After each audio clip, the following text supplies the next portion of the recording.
देखिए बेटा, class 10th का फर्स्ट जो चैप्टर है वास्तविक संख्या, वास्तविक संख्या का पहले एक्सरसाइज का मैंने सारे क्वेश्चंस आपको समझा दिया है। इसके पहले वीडियो मैंने अपलोड कर चुका हूं। थंबनेल थोड़ा सा बेकार दिखता है, कोई दिक्कत नहीं है, लेकिन क्वेश्चन 100% जो है आपको समझ में आ जाए उस तरीके से समझाने की कोशिश करता हूं। सेकेंड एक्सरसाइज है 1.2। सेकेंड एक्सरसाइज क्या है बेटा? 1.2 दो ही एक्सरसाइज आपके पहले चैप्टर में, जो पुरानी बुक थी उसमें 4-4 5-5 एक्सरसाइज थी, वो हट गई। दो ही एक्सरसाइज है, पहले वाला एक्सरसाइज करा चुका हूं, दूसरी वाला एक्सरसाइज में केवल अपने को सिद्ध करना है कि अपरिमेय संख्या है और 100% श्योर रहना कि चाहे कोई भी बोर्ड हो, एमपी बोर्ड, सीबीएसई बोर्ड, चाहे कोई भी बोर्ड हो, अगर हिंदी मीडियम से है तो एक क्वेश्चन पूछा ही जाएगा। हिंदी मीडियम हो, इंग्लिश मीडियम हो, हम तो हिंदी मीडियम में समझा रहे हैं, एक क्वेश्चन 100% इससे पूछा जाता है। ठीक, ये ध्यान रखना, अब समझने की कोशिश करना। ये थोड़ा सा आपको एक्सरसाइज ऐसा लगेगा, अरे क्या कर दिया इसको, हाँ, लेकिन जितना प्रैक्टिस करोगे अच्छे से समझ में आएगा। और पहले जो भी बोले उसको ध्यान से सुनने और समझने की कोशिश करना। जहां ना समझ में आए एक बार बोलना कमेंट में क्या है क्या नहीं है। देखो क्वेश्चन क्या है कि सिद्ध कीजिए कि √5 एक अपरिमेय संख्या है। क्या है? अपरिमेय संख्या है, √5 की वैल्यू को सिद्ध करो। अपरिमेय का उल्टा क्या होता है? परिमेय। परिमेय संख्या किसे कहते हैं? जो क्या अंश और हर के रूप में लिखा जा सके, जिसको अंश और हर के रूप में लिखा जा सके उसको क्या कहेंगे? परिमेय संख्या। अब समझना ध्यान से कि हमको √5 को सिद्ध करना है कि भैया क्या है? अपरिमेय संख्या है। तो हम √5 को पहले मान लेंगे कि क्या है? एक परिमेय संख्या है। क्या मान लेंगे? परिमेय संख्या है, जस्ट उसका उल्टा, ठीक ना। तो हमने मान लिया कि माना कि √5 एक अपरिमेय संख्या है। और फिर उसके बाद क्या करेंगे? हमको परिमेय संख्या जो होता है, मैंने पहले ही बोला कि वो किस रूप में होता है? अंश और हर के रूप में होता है। किस रूप में? अंश और हर के रूप में। अब अंश और हर के रूप में √5 को मानेंगे क्या? P/Q। P क्या है? अंश है, और Q क्या है? हर है। जहां हर 0 नहीं हो सकता, इसीलिए Q ≠ 0। Q जो है 0, हर 0 नहीं हो सकता। ये परिमेय संख्या का रूल होता है। और समझना, P और Q क्या है? एक सअभाज्य संख्या। सअभाज्य संख्या किसे कहते हैं? जिसका केवल क्या हो? 1 के अलावा किसी दूसरे से ना कटे, दूसरे से डिवाइड ना हो, उसे कहते हैं सअभाज्य संख्या। सअभाज्य संख्या समझना क्या होता है? जैसे 3/7 क्या है? सअभाज्य संख्या। 3 और 7 1 के अलावा किसी नंबर से डिवाइड नहीं होगा। समझ आ रहा है? तो P और Q क्या है? सअभाज्य संख्या है। सअभाज्य संख्या, समझ में आ रहा है? अब अगर सभाज्य का उल्टा क्या हो जाता? जैसे अगर मैं लिख देता, समझना यहां पे 9/21 तो हो जाता क्या? कट जाता। कैसे? 3 से भी कट जाता, 3 से भी कट जाता, मतलब 9/21 का जो हमारा गुणनखंड होता वो 3 भी होता और 1 भी होता। 1 से तो होगा ही होगा, लेकिन 3 से भी दोनों डिवाइड हो जाता, भाग चला जाता, विभाजित हो जाता। समझ आ रहा? ध्यान से देखना। तो सभाज्य इसलिए कहते हैं कि वो 1 के अलावा दूसरे किसी नंबर से भाग ना जाए। कंफ्यूजन दूर रखना, एक एक पॉइंट को आपको समझाऊंगा। इसीलिए, और जो है हमको परिमेय संख्या जो अंश और हर के रूप में है, अंश P है और हर Q है, इक्वल टू √5। आगे देखना हमको इसको शो करना है कि √5 क्या है? अपरिमेय संख्या है, ठीक ना। अब हम क्या करेंगे? √5 को 5 बनाने के लिए क्या करेंगे? रूट को हटाने का कोशिश करेंगे। कैसे हटाएंगे? तो स्क्वायर कर दें तो रूट और स्क्वायर आपस में क्या हो जाते हैं? कैंसिल। स्क्वायर रूट और स्क्वायर और अंडर रूट आपस में क्या हो जाते हैं? कैंसिल। कैसे? जब स्क्वायर कर दें तो स्क्वायरिंग करेंगे तो दोनों साइड करना पड़ेगा, तो इसीलिए हमने लिखा कि दोनों तरफ वर्ग करने पर, स्क्वायर को बोलते हैं वर्ग, तो दोनों तरफ वर्ग करने पर क्या हो जाएगा? इसका वर्ग पूरे का और √5 का वर्ग, अंडर √5 का वर्ग हो गया। अब उसके बाद जब वर्ग करेंगे तो P का वर्ग P² हो जाएगा और Q का वर्ग Q², P/2 और Q/2, है ना। और जब ये अंडर रूट और स्क्वायर आपस में क्या हो जाते हैं? कैंसिल, मतलब 5 का 5 हो जाएगा। फिर आगे देखना ध्यान से, क्या है? एक एक स्टेप बेटा मैं प्यार से समझाऊंगा, ध्यान से सुनना बस। अब समझना,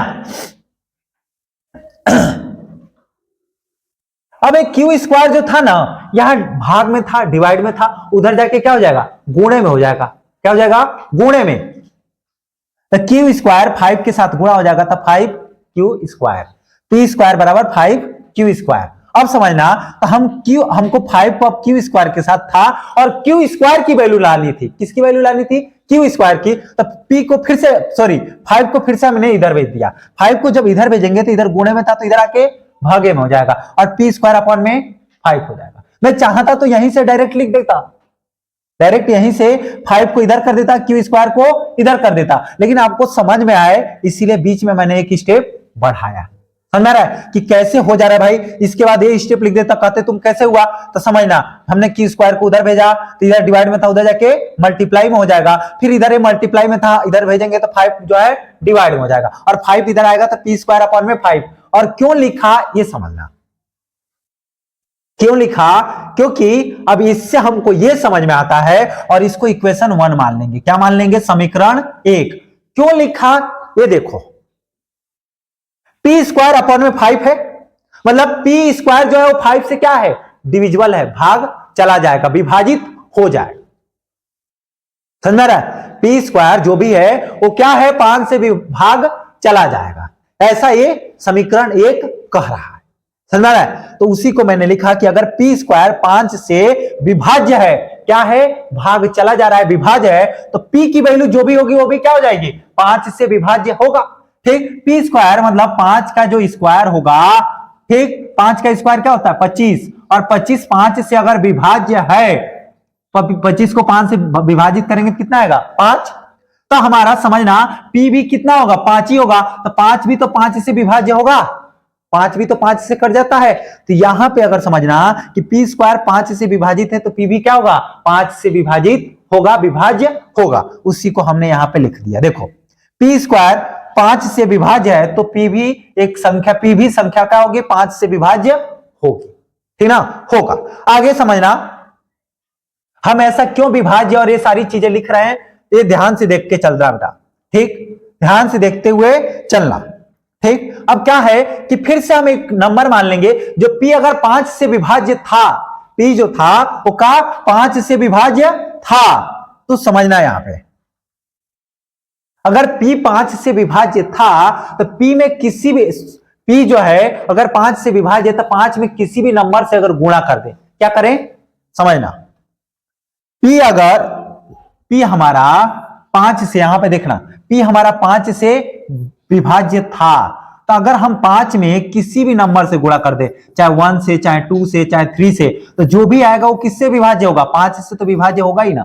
हाँ, 5 दूनी 10 होता है और 10 भी क्या होगा 5 से विभाज्य होगा, होगा कि नहीं होगा। तो इसीलिए हमने एक और नंबर मान लिया, क्या मान लिया कि अगर P जो होगा, P हमारा अगर कोई हमने कांस्टेंट नंबर मान लिया C, क्या माना, नंबर एक C माना, C जो है कोई एक नंबर है, अगर P 5 से विभाज्य था तो C भी क्या हो जाएगा, C की वैल्यू जो भी होगी वो भी क्या होगी 5 से विभाज्य होगी। C की जगह कुछ भी रखेंगे वो भी क्या होगा 5 से विभाजित होगा। समझ में आ रहा है, C की जगह कुछ भी रखूंगा, मतलब 5 into 1 रखूं तब भी क्या होगा 5 से विभाजित होगा, 5 × 5 / 5। C की जगह मतलब C की जगह यहाँ पे क्या रख रहा हूं 2 रख रहा हूं, तो 5 दूनी 10, 10 भी क्या होगा 5 से विभाजित होगा। C की जगह अगर 3 रखूंगा तो 5 × 15, 15 भी 5 से विभाजित होगा। हमने मान लिया कि भैया P = 5C, क्या मान लिया P = 5C। और देखना ध्यान से, हमने एक नंबर माना ये, और इसी को हमने क्या किया, इस वाले इक्वेशन जो समीकरण 1 था उसमें P की जगह क्या रख दिया 5C रख दिया, यहां पे क्या रख दिया P की जगह 5C। समझ आ रहा है, P 5 से विभाजित था तो 5C भी 5 से विभाजित होगा। और अब समझना P स्क्वायर था तो 5C का क्या हो गया स्क्वायर हो गया, ठीक ना, 5C का क्या हो गया वर्ग हो गया, स्क्वायर हो गया। अब समझना 5C का स्क्वायर मतलब 5 × 25 और C का स्क्वायर C स्क्वायर हो जाएगा, C × C पे वर्ग। अब समझना 5 से 25 को काटेंगे तो कितना आ जाएगा 5, ये देखो 5C स्क्वायर, ठीक, Q स्क्वायर = 5C स्क्वायर। और फिर हम नीचे जो है क्या करेंगे तो समझना ध्यान से कि Q स्क्वायर = 5C स्क्वायर, तो हमने ये जो C स्क्वायर 5 को इधर भेज दिया, तो 5 को इधर भेजेंगे तो इधर गुणे में था, इधर आके भागे में चला जाएगा नीचे, है ना। तो C square equal to Q square upon में 5, बस इसको इधर का उधर लिख दिया। C square equal to Q square upon में 5 ऐसा लिखा, इसको क्या बोलेंगे, समीकरण 2। क्या बोलूंगा इसको, समीकरण 2। ठीक, ध्यान से देखना, समीकरण 2 में देखोगे तो क्यू, हमारा क्यू स्क्वायर 5 से क्या है, विभाजित है, विभाज्य है ना। क्यू स्क्वायर 5 से विभाज्य है। हमने समीकरण 1 में देखा कि पी स्क्वायर भी 5 से विभाज्य था, मतलब पी की वैल्यू क्या थी, 5 से विभाजित थी। दूसरे वाले समीकरण में देखा कि क्यू की वैल्यू क्या है, 5 से विभाजित है। यहां वही चीजें लिखा है कि क्यू स्क्वायर 5 से विभाज्य है, तो क्यू की जो भी संख्या होगी वो 5 से विभाजित होगी। और हमने समीकरण 1 और 2 से देखा कि भैया क्या, कि Q और P दोनों किससे विभाजित है, 5 से, है ना। किससे विभाजित है, 5 से। लेकिन हमने माना क्या था, हमने माना क्या था, स्टार्टिंग में देखना ना कि P upon Q equal to √5, जहां P अंश और हर है और P और Q सभाज्य है। सभाज्य का मतलब क्या, कि एक के अलावा कोई किसी भी नंबर से विभाजित P और Q नहीं होगा, एक के अलावा किसी भी नंबर से P और Q विभाजित नहीं होगा, इसीलिए उसको हमने क्या बोला था, सअभाज्य। क्या बोला था, सअभाज्य। और फिर हमने नीचे देखा कि भाई समीकरण 1 और 2 में कि भैया ये P भी 5 से विभाज्य है और Q भी 5 से विभाज्य है ना। इसीलिए हम क्या बोलेंगे कि P और Q एक गुणनखंड है। P और Q का क्या है, एक गुणनखंड क्या है, 5, मतलब 5 से विभाजित हो तो क्या हो जाएगा, गुणनखंड हो जाएगा। और जो हम, तो देखना समझना, जो हमारी कल्पना के विपरीत है, हमने कल्पना क्या किया था, P और Q क्या है, एक सअभाज्य है, केवल उसका गुणनखंड क्या है, 1 है। लेकिन यहां हमको गुणनखंड क्या दिख रहा है, 1 के अलावा एक और गुणनखंड आ गया, क्या, 5। इसीलिए हम क्या मानेंगे, देखना यहां पे वही चीजें लिखा हूं, P और Q एक गुणनखंड जो है 5 है, जो हमारी कल्पना के विपरीत है, क्योंकि P और Q एक में केवल एक से अतिरिक्त कोई उभयनिष्ठ गुणनखंड नहीं है। ये इसीलिए अतः √5 क्या हो जाएगा, क्या हो जाएगा, अपरिमेय संख्या। क्या हो जाएगा, √5 अपरिमेय संख्या। √5 क्या हो जाएगा, एक अपरिमेय संख्या हो जाएगा। ये आप ध्यान से समझना बेटा, और इसको प्यार से लिखना, प्रैक्टिस करोगे बार बार तो क्वेश्चन आपको समझ में आ जाएगा। ठीक, इसके लिए आपको बार बार क्या करना पड़ेगा, प्रैक्टिस, बार बार प्रैक्टिस, 2 बार करना, बस इसकी गारंटी देता हूं समझ में आ जाएगा। दूसरा क्वेश्चन देखो ध्यान से, दूसरे क्वेश्चन में क्या है बेटा, कि बोल रहा है कि 3 + 2√5 क्या है, एक अपरिमेय संख्या है ना। बहुत इंपॉर्टेंट एक्सरसाइज है, बहुत इंपॉर्टेंट ठीक प्रश्नावली है, इसको ध्यान से समझना। एक क्वेश्चन 100% श्योर है, पूछा जाएगा, चाहे कोई भी बोर्ड हो, बिहार बोर्ड हो, यूपी बोर्ड हो, एमपी बोर्ड हो, कोई भी बोर्ड हो, राजस्थान बोर्ड हो, कोई किसी भी बोर्ड में एक क्वेश्चन 100% श्योरिटी के साथ पूछा जाता है। ध्यान से देखना, अपने को किसको प्रूव करना है, कि 3 + 2√5, √5 हमको पता है, इसके पहले हमने प्रूव किया कि √5 क्या है, अपरिमेय संख्या। अब हमको 3 + √5 को प्रूव करना है कि भैया क्या है, सिद्ध करो अपरिमेय संख्या है। तो इसके लिए ध्यान आपको ये देना पड़ेगा, पहले मान लेंगे, जो भी बोलेगा अपरिमेय सिद्ध करने के लिए उसको मान लो कि क्या है, वो परिमेय संख्या है। उसके बाद हम उसको a/b या p/q के रूप में लिखेंगे, क्योंकि परिमेय संख्या क्या होता है, अंश और हर के रूप में होता है। इसीलिए 3 + √5 को हम p/q के रूप में लिख देंगे, इक्वल टू p/q। और p और q क्या है, इसके पहले भी बोला, अभी भी बोला हूं, सअभाज्य, मतलब इसका गुणनखंड क्या होगा, केवल 1 होगा। समझ रहा है, जहां q क्या होगा, 0 नहीं हो सकता, हर 0 नहीं हो सकता। समझना आगे, फिर हम क्या करेंगे, 3 यहां पे प्लस में था, 2√5 के साथ 3 प्लस में था, तो उधर भेजेंगे तो माइनस का हो जाएगा। फिर हम 3/1 लिख सकता हूं कि नहीं। फिर इन दोनों का एलसीएम लिया हूं तो q आएगा, q और 1 का एलसीएम q से q को डिवाइड करेंगे, चाहे ऐसे देखो, क्रॉस मल्टीप्लाई कर लो, p × 1 तो p हो जाएगा, और 3 × q तो 3q हो गया। समझ आ रहा है, आगे देखना ये ऐसे कैसे है। फिर ये 2 के साथ √5 था, तो 2 मल्टीप्लाई में था, तो ये 2 इधर आके डिवाइड में चला जाएगा, लेकिन डिवाइड में तो जाएगा, लेकिन q के साथ क्या हो जाएगा, मल्टीप्लाई। क्यू के साथ क्या हो जाएगा, मल्टीप्लाई। डिवाइड में तो गया ना, डिवाइड में तो जाएगा, लेकिन क्या हो जाता है, नीचे जो भी रहता है उसके साथ, हर के साथ मल्टीप्लाई हो जाता है। ठीक, आगे देखना, ऊपर का ऊपर वैसे के वैसे लिख दिया। और यहां से अब समझना, बहुत बड़ा क्वेश्चन नहीं है, समझने की जरूरत है। यहां पे देखना, अब P और Q हमने माना था क्या है, एक पूर्णांक। पूर्णांक मतलब कोई भी एक नंबर है, है ना। 1 से लेकर कोई भी क्या है, नंबर है, और कोई भी नंबर है तो उसको P अपन Q के रूप में लिख सकते हैं, समझना। लेकिन हमने पहले ही प्रूव कर रखा है इसके पहले वाले क्वेश्चन में कि √5 क्या है, अपरिमेय संख्या है। तो बेटा एक चीज याद रखो, अपरिमेय संख्या, अपरिमेय, ये तो हमारा क्या हो जाएगा, एक परिमेय संख्या हो जाएगा। P और Q के फॉर्म में है ना ये, तो क्या होगा, परिमेय संख्या होगा। लेकिन √5 क्या होगा, अपरिमेय। इसके पहले क्योंकि हमने प्रूव किया है कि √5 क्या है, एक अपरिमेय संख्या, अभी मैंने बताया है, सिद्ध किया है। तो भैया हमने √5 के इक्वल इसको कर दिया और ये तो हो जाएगा परिमेय संख्या। इसीलिए हमने लिखेंगे कि P और Q पूर्णांक है, तो हमारा P - 3Q अपॉन में 2Q एक परिमेय संख्या होगी। लेकिन √5 क्या है, एक अपरिमेय संख्या है। और परिमेय संख्या कभी इक्वल नहीं हो सकती। अपरिमेय संख्या और परिमेय संख्या कभी इक्वल नहीं हो सकती। मतलब हम जो भी हम कल्पना कर रहे हो क्या है, गलत है। तो ये देखो उसी चीज को यहां पे लिख दिया कि यह विरोधाभास, मतलब हमने जो कल्पना किया उसका विरोध कर रहा है ना, ये क्या कर रहा है, उसका विरोध कर रहा है। हम उसी को लिखेंगे, यह विरोधाभास हमारी कल्पना के गलत कल्पना के कारण प्राप्त हुआ है। जो ये विरोधाभास है कि अपरिमेय संख्या परिमेय संख्या इक्वल आ रहा है, ये क्यों आ रहा है, क्योंकि हमने जो कल्पना किया था वो गलत कल्पना कर लिया था। क्या कर लिया था, गलत कल्पना कर लिया था। इस कारण जो है ऐसी हमारा हमको पता चल रहा है कि अपरिमेय संख्या इक्वल आ रहा है। तो इसीलिए हम बोल देंगे कि 3 + 2 √5 क्या हो जाएगा, एक अपरिमेय संख्या होगा। बस इतना ही लिखना है, समझ में आ रहा है, बहुत ज्यादा लंबा चौड़ा नहीं लिखना है। ध्यान से देखना, थर्ड क्वेश्चन बेटा, थर्ड में 3 क्वेश्चन है। थर्ड वाले क्वेश्चन में 3 क्वेश्चन है, एक एक क्वेश्चन ध्यान से समझना। सब में यही काम करना है, सब में सेम यही काम करना है, लेकिन बस थोड़ा सा इधर उधर बस समझ लोगे ना आप। अगर ध्यान से वीडियो को देख लोगे तो आपको फिर से रिवीजन करने की जरूरत नहीं पड़ेगी। देखना ध्यान से। थर्ड वाले में 1, 2, 3 क्वेश्चन है और तीनों को क्या सिद्ध करना है कि अपरिमेय संख्या है। ठीक, देखना ध्यान से।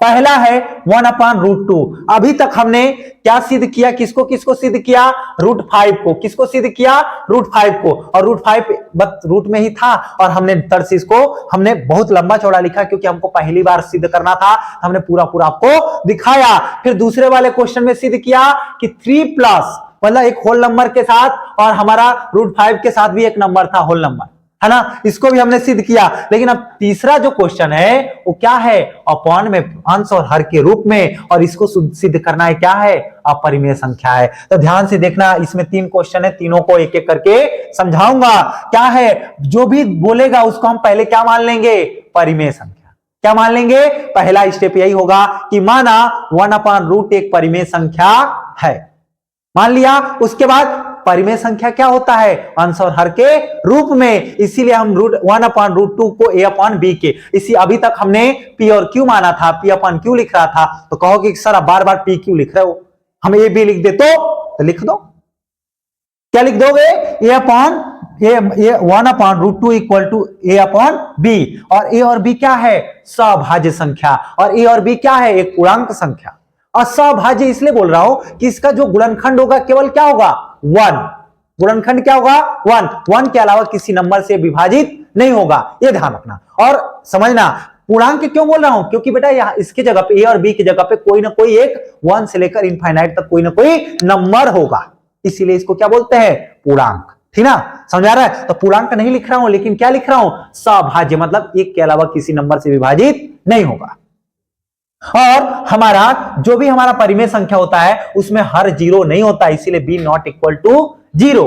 अब आगे समझना, हमने क्या है, ये √2 को रूट हटाना है। रूट हटाने के लिए क्या करेंगे, वर्ग करेंगे। तो वर्ग दोनों तरफ करेंगे, जो भी करेंगे वो दोनों तरफ करेंगे। तो दोनों तरफ वर्ग करने पर इसका वर्ग करेंगे पूरे का और इसका वर्ग करेंगे। एक एक स्टेप बेटा मैंने प्यार से समझाया है कि आपको अच्छे से समझ में आ जाए। जैसे पहला क्वेश्चन था वैसे ही सेम इसको पूरा डिस्क्राइब किया है, देखना ध्यान से।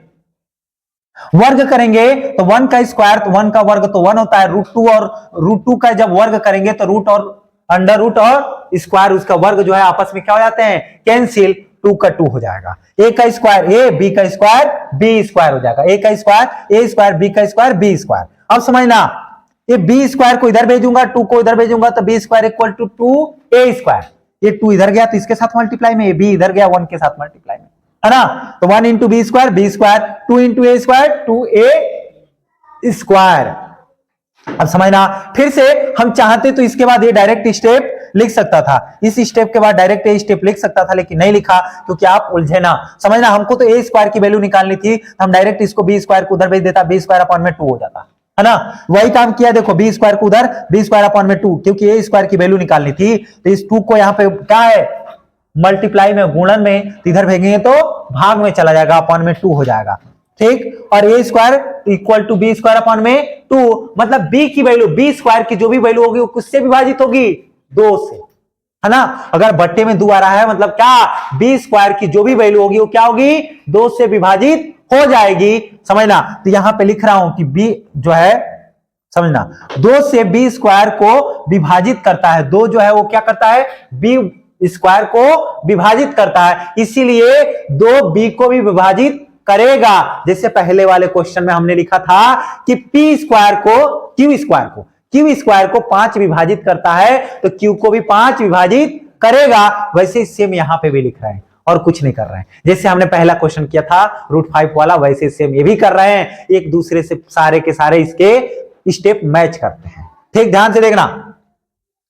अब आगे देखना, फिर से हमने पहले वाले क्वेश्चन में भी देखोगे तो हमने मान लिया था एक नंबर, और क्या माना था कि भैया अगर बी स्क्वायर 2 से विभाजित हो रहा है, मतलब बी 2 से विभाजित हो रहा है, तो 2 में किसी भी नंबर से गुणा करें, किसी भी नंबर से गुणा करें तो जो भी गुणा करके आएगा ना वो भी 2 से विभाजित होगा। मतलब 2 में चाहे किसी भी नंबर से गुणा करें, 8 से भी गुणा कर देंगे तो 2 8 16, 16/2, ये भी 2 से भाग जाएगा 8 बार में। मतलब 2 में किसी से भी गुणा करें, मतलब हमने 2 को 2 के साथ क्या ले लिया, सी ले लिया। सी क्या है, कांस्टेंट नंबर, मतलब 2c हमने मान लिया, और सी क्या है, एक पूर्णांक है, सी क्या है, एक पूर्णांक है, मतलब पूर्णांक 2 में किसी से भी हम गुणा कर दें तो नंबर जो भी आएगा वो क्या होगा, 2 से भाग जाएगा, 2 से विभाजित होगा। तो हमने मान लिया कि b इक्वल टू 2c, क्या मान लिया, b इक्वल टू 2c, और b की जो वैल्यू है वो समीकरण 1 में रखेंगे। हमने लिख दिया यहाँ पे कि b का मान समीकरण 1 में रखने पर, और रखेंगे तो क्या आएगा, b की जगह क्या रखूंगा, 2c, समझना, b की जगह क्या रखूंगा, 2c, तो b स्क्वायर था इसलिए 2c का स्क्वायर हो गया, b स्क्वायर था ना बेटा, तो 2c का स्क्वायर हो गया। ध्यान से देखना, ठीक।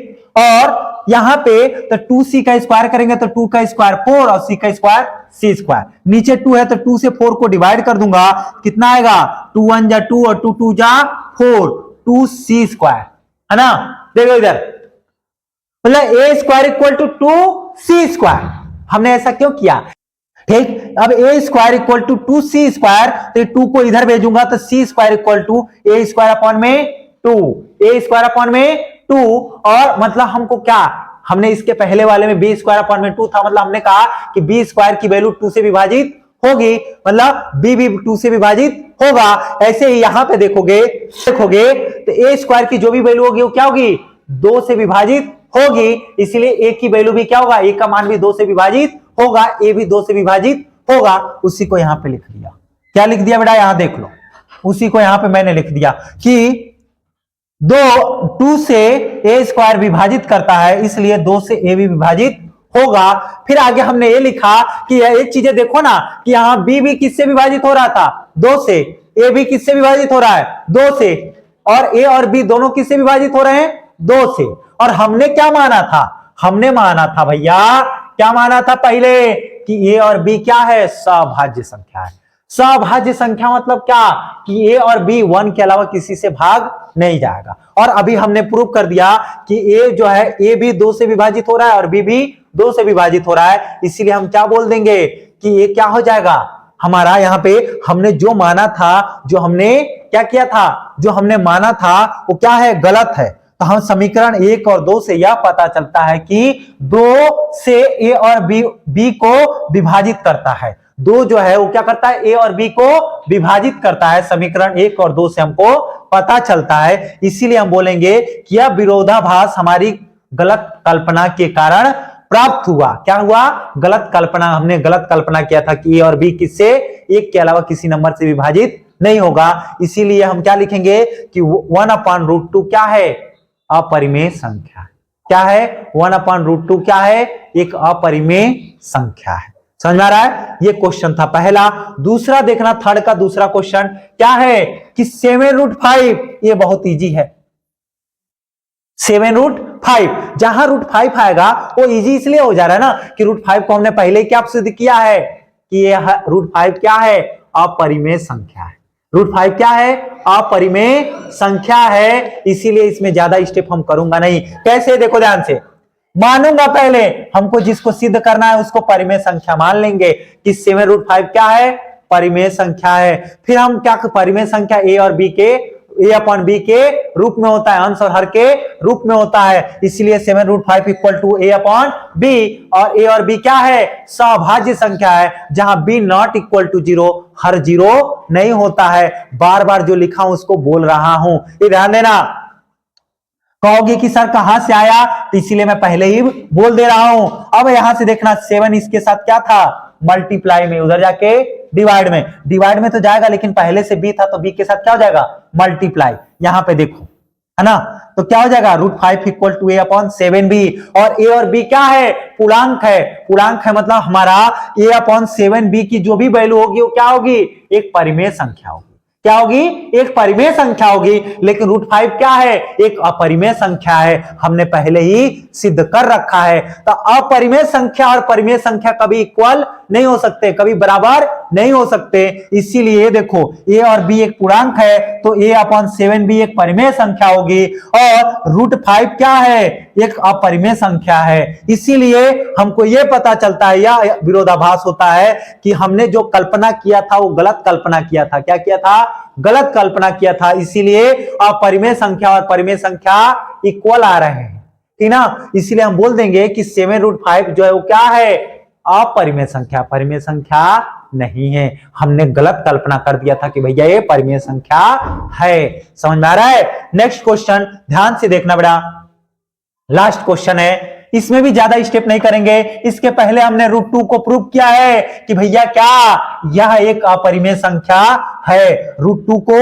1/√2 था, हमने प्रूव किया ना कि क्या थे, अपरिमेय संख्या। इसीलिए हमारा जो लास्ट क्वेश्चन है इसमें 6 + √2 आ रहा है, तो √2 तो हमको पहले से पता है कि क्या है, अपरिमेय संख्या है। इसीलिए जिसको हमको सिद्ध करना है उसको हम मान लेंगे, क्या मानेंगे कि 6 + √2 एक परिमेय संख्या है। और परिमेय संख्या किस रूप में होता है, अंश और हर के, तो अंश और हर के रूप में एक संख्या मानेंगे, क्या, a/b या p/q, जो तुमको मानना है मानना, कोई फर्क नहीं पड़ता है। हमने a/b मान लिया, a b सभाज्य मतलब 1 के अलावा किसी नंबर से विभाजित नहीं होगा, और हमारा हर जो है परिमेय संख्या में हर कभी 0 नहीं होता है, इसीलिए b ≠ 0।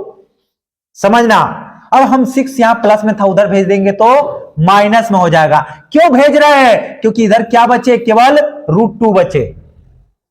क्यों √2 बचे, क्यों, क्योंकि हमने √2 को पहले क्या सिद्ध किया है, अपरिमेय संख्या। तो हम ये बोलेंगे कि a और b क्या था, पूर्णांक था। पूर्णांक था मतलब क्या, हमारा कोई ना कोई नंबर्स था, ठीक ना, कोई ना कोई 1 से लेकर इनफाइनाइट तक कोई ना कोई नंबर्स था, मतलब इसकी जो भी वैल्यू आएगी a/b - c क्या होगा, परिमेय संख्या होगा। लेकिन √5 क्या है, √2 क्या है, अपरिमेय संख्या। तो अपरिमेय संख्या और परिमेय संख्या कभी बराबर नहीं हो सकते, लेकिन यहां पे तो दिख रहा है कि बराबर है, तो ये क्या हो गया, गलत हो रहा है, गलत हो रहा है। तो यही बोलूंगा कि a और b एक पूर्णांक है, तो a/b - 6 क्या है, परिमेय संख्या होगी। लेकिन √2 क्या है, एक अपरिमेय संख्या है। इसीलिए जो हमने माना है, क्या माना है कि 6 + √2 क्या परिमेय संख्या है, वो क्या है, गलत होगा। इसीलिए हम लिखेंगे कि यह विरोधाभास, ये वाली जो विरोधाभास है, ये हमारी गलत कल्पना के कारण प्राप्त हुआ है। इसीलिए हम लिखेंगे 6 + √2 क्या है,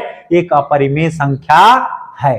समझ में आ रहा है। क्वेश्चन अगर समझ में आ गया हो, वीडियो को लाइक कर दे, चैनल को सब्सक्राइब कर दे, और आपके साथ जो भी पढ़ने वाले बच्चे उनको शेयर कर दे। धन्यवाद।